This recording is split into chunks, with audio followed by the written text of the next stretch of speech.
Okay, today I want to talk a little bit about magic. First off, I want to say I'm not an expert in the field. I'm a layman, and I have a general understanding of the definition of magic in theory and practice. But by no means am I a great magician that claims to know everything. And my opinions here stated forth are just mine. First off, the definition of magic. Definition of magic is the ability to change one's circumstances and environments according to one's own will. Now, people have come forward since the fact and tried to claim themselves to be white magicians or black magicians. Typically, black magicians are about evil and hurting people, and typically, white magicians are about doing good and blah, blah, blah. It's all bullshit. Magic is magic, however you want to paint it up. People that call themselves white magicians and white witches are people that cannot divorce themselves from the guilt-ridden anxieties of Christianity. They're basically mystical Christians who want to dabble in the taboo and the arts, but at the same time, they want to play it safe. So, going past that, magic is magic. Magic is the ability to change one's environment according to one's own will. Now, magic can be broken down into two parts, greater magic and lesser magic. Greater magic is typically ceremonial magic.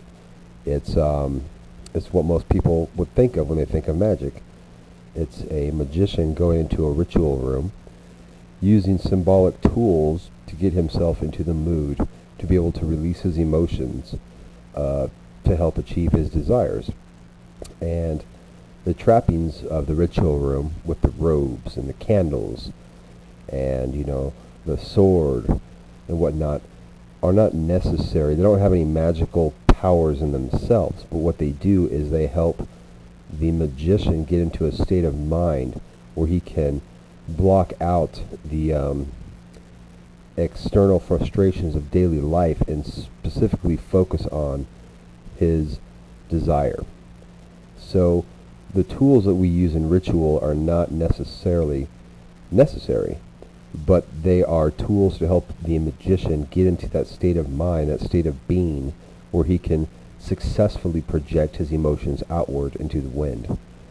So that's typically what greater magic is. It's ritualistic magic. And lesser magic, which I'm a bigger fan of, is the definition is similar to greater magic, to be able to manipulate or change one's environment and surroundings according to your will. But it's done not in the ritual room. It's done with an applied psychology and a knowledge of human motivation and an awareness of your surroundings.